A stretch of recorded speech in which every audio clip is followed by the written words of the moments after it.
नमस्कार मित्रों।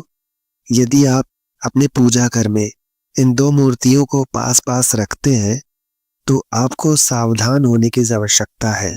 मित्रों, वो कौन सी मूर्तियां हैं जिन्हें एक साथ भूलकर भी कभी नहीं रखना चाहिए, वरना आपको भयंकर वास्तु दोष लगेगा और शायद ही इसका निवारण आप कहीं से पा सके। आपको कंगाल होने में बिल्कुल भी देर नहीं लगेगी। यदि आप भी ये गलती करते हैं तो इस वीडियो को देखकर आपको सावधान हो जाने की बहुत आवश्यकता है। इस वीडियो के माध्यम से हम आपको बताएंगे कि वो कौन सी सावधानियां आपको बरतनी चाहिए और कौन सी वो दो मूर्तियां हैं जिन्हें पास पास नहीं रखना चाहिए। उनके दुष्परिणामों से बचने के लिए आप इस वीडियो को पूरा अंत तक अवश्य देखें और यदि ये जानकारी आपको अच्छी लगे तो इस वीडियो को लाइक अवश्य करें और यदि इस चैनल पर आप नए हो तो इस चैनल को सब्सक्राइब करें। मित्रों, हमारा घर चाहे जैसा भी हो, उस छोटे से घर में हम एक प्यारा मंदिर जरूर बनाकर रखते हैं, चाहे वो कैसा भी हो। घर चाहे छोटा हो या बड़ा हो, वहाँ भगवान का मंदिर अवश्य होता है, जहाँ पर हम प्रतिदिन अपने भगवान की पूजा अर्चना करते हैं। भगवान को हर प्रकार से नहलाना, धुलाना, उन्हें चंदन लगाना, भोग लगाना, आरती, पूजा अर्चना करना, ये सब हमारा नित्य का काम होता है। मित्रों, अगर किसी भी घर में पूजा घर ना हो तो हमारे घर में सकारात्मक ऊर्जा का कभी भी संचार नहीं हो पाएगा, क्योंकि यही वो जगह होती है जो हमारे घर में सदैव सकारात्मक ऊर्जा का संचार करती रहती है।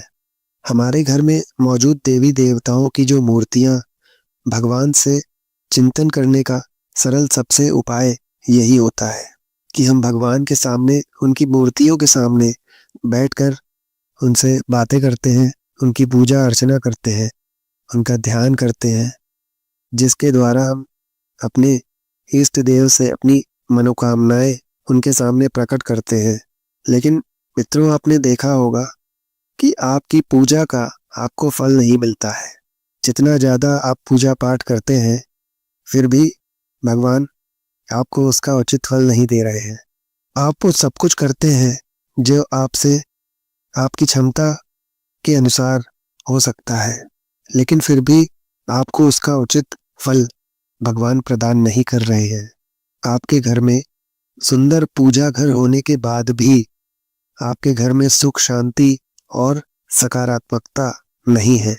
घर के सदस्यों के बीच में लड़ाई झगड़े होते ही रहते हैं, किसी न किसी बात को लेकर, वो चाहे छोटी हो चाहे बड़ी बात हो।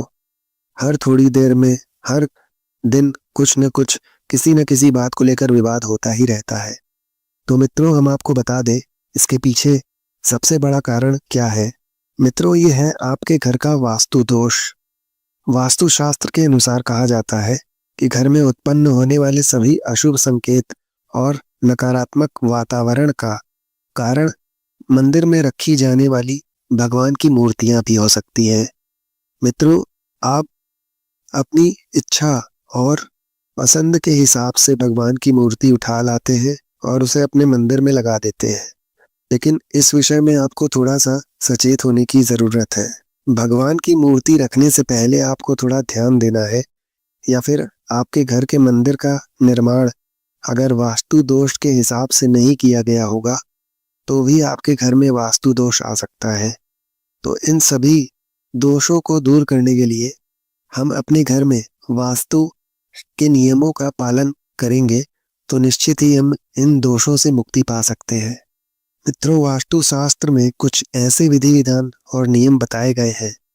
यदि इन नियमों का हम पालन करें तो वैज्ञानिक और शास्त्रीय दोनों दृष्टिकोणों से आपके घर में कभी भी कोई भी अशुभ घटनाएं नहीं होंगी और आपका घर सभी दोषों से मुक्त होगा। घर में सदैव सुख, शांति और खुशियां बनी रहेंगी।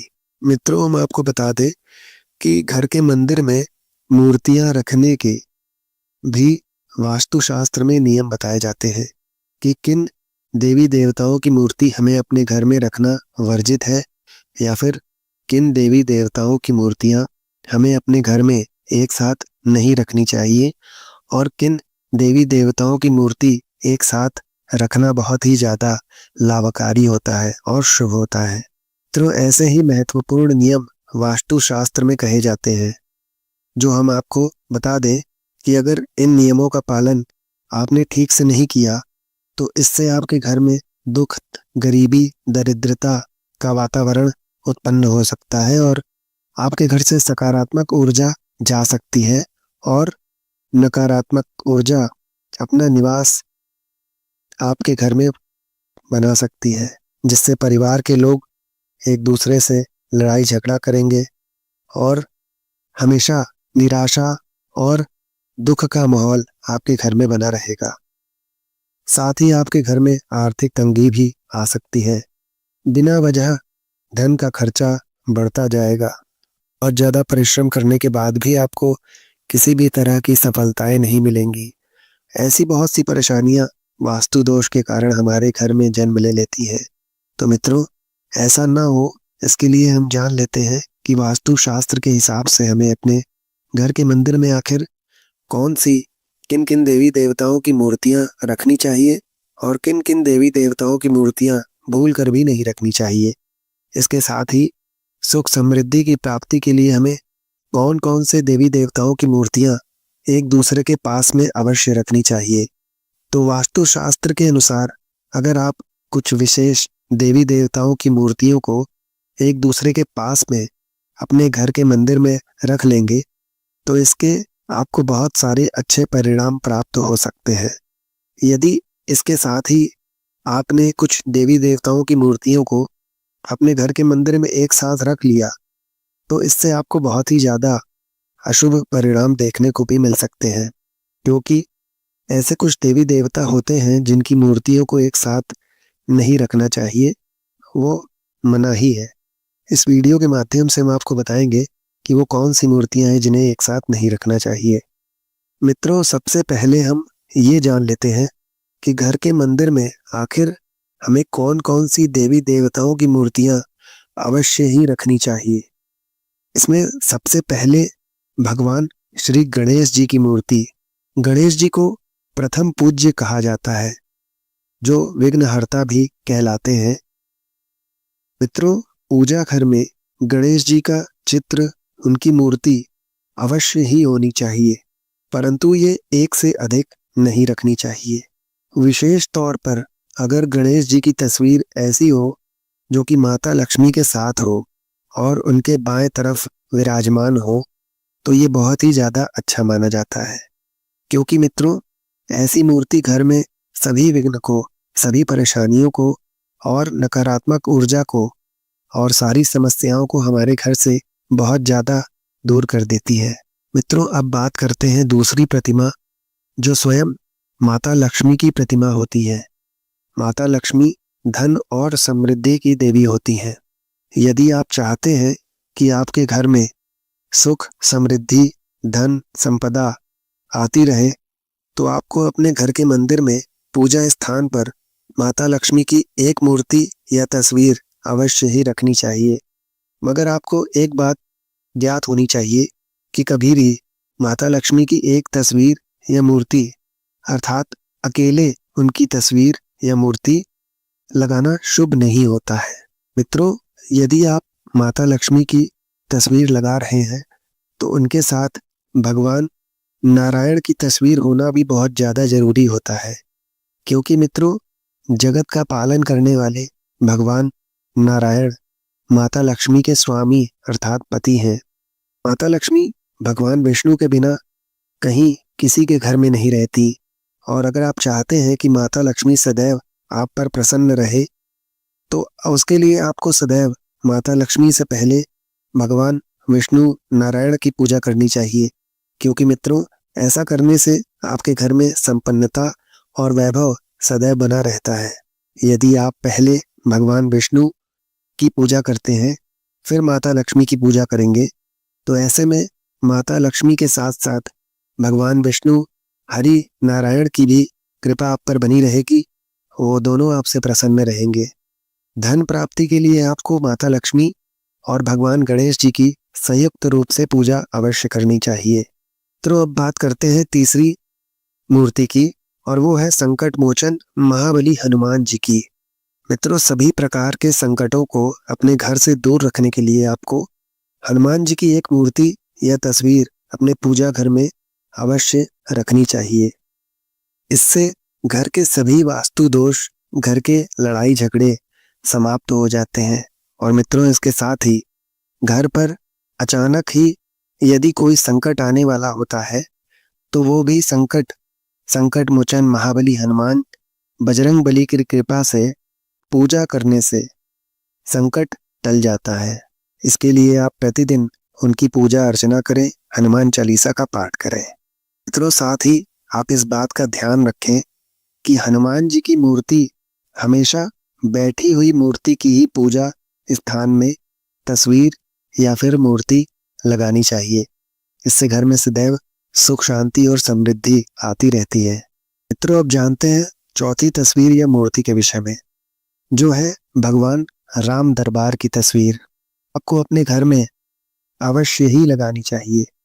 अगर आप चाहते हैं कि आपके घर में सभी सदस्यों के बीच प्रेम और विश्वास बना रहे और घर की सभी पारिवारिक समस्याएं, लड़ाई झगड़े खत्म हो जाए, तो इसके लिए आपको भगवान राम का दरबार वाली तस्वीर या फिर मूर्तियां अवश्य ही लगानी चाहिए। तो ये मूर्तियां आपको आपके पूजा घर में अवश्य रखनी चाहिए। इसके अतिरिक्त आप जिस देवी देवता की पूजा करते हैं, जो आपके इष्ट देव हैं, उनको भी आप अपने घर के मंदिर में रख सकते हैं। लेकिन आपको एक बात का विशेष रूप से ध्यान रखना चाहिए कि आपको कभी भी अपने पूर्वजों की या अपने मृत माता पिता की या अपने गुरु की तस्वीर को कभी भी भगवान के मंदिर में नहीं लगाना चाहिए, क्योंकि मित्रों, ऐसा करने से हमें घोर पाप लगता है। क्योंकि हम तो एक इंसान हैं और भगवान की मूर्तियों के समक्ष अपने पूर्वजों की तस्वीर लगाना, अर्थात उन्हें भगवान के समान दर्जा देना, ये गलत होगा। मित्रों, इसका अर्थ ये नहीं है कि आपके पूर्वज पूजनीय नहीं है। उन्हें एक उचित स्थान देना चाहिए। आपके परिवार के मृत सदस्य, आपके मृत माता पिता, गुरु सब पूजनीय है, लेकिन आपको उनकी तस्वीर को घर के मंदिर में नहीं बल्कि अपने घर के मंदिर से बाहर कहीं पर दक्षिण दिशा की तरफ लगाना चाहिए। तब इससे कोई समस्या नहीं है। तो अब हम ये जान लेते हैं कि आखिर मंदिर में किन देवी देवताओं की तस्वीर को कभी भी एक साथ नहीं लगाना चाहिए। घर के मंदिर में यदि यह तस्वीर या मूर्ति एक साथ होती है तो उस घर में राजयोग बनता है। मित्रों, हम अपने घर में पूजा घर में कुछ मूर्तियों के साथ कुछ अन्य मूर्तियां भी रख देते हैं, तो आप विश्वास नहीं करेंगे, यदि आपकी किस्मत बहुत जल्दी बदल जाएगी और देखते ही देखते आपके जीवन से सारी नकारात्मकता, सारी कंगाली धीरे धीरे समाप्त होने लगेगी। तो मित्रों, हम आपको बताते हैं सबसे पहले भगवान श्री कृष्ण की मूर्ति। यदि आप भगवान श्री कृष्ण के भक्त हैं और उनकी मूर्ति घर के मंदिर में रखते हैं, तो उनके साथ आपको राधा रानी की मूर्ति भी अवश्य ही रखनी चाहिए। और यदि आप भगवान श्री कृष्ण के लड्डू गोपाल के रूप में उन्हें पूजते हैं, लड्डू गोपाल की प्रतिमा या मूर्ति रखते हैं, तो राधा रानी की मूर्ति भी अवश्य रखनी चाहिए। यदि नहीं रखते हैं तो कोई समस्या नहीं है, क्योंकि उस वक्त भगवान वो उनका बाल रूप है। लेकिन हो सके तो राधा रानी की भी छोटे रूप में मूर्ति या प्रतिमा अवश्य रखनी चाहिए। कृष्ण के साथ राधा का होना अति आवश्यक है। मित्रों, कहते हैं कि जहाँ राधा रानी होती है वहां पर भगवान श्री कृष्ण स्वयं पहुंच जाते हैं। मित्रों, यदि हो सके तो आपने भगवान श्री कृष्ण की जो भी मूर्ति ली हो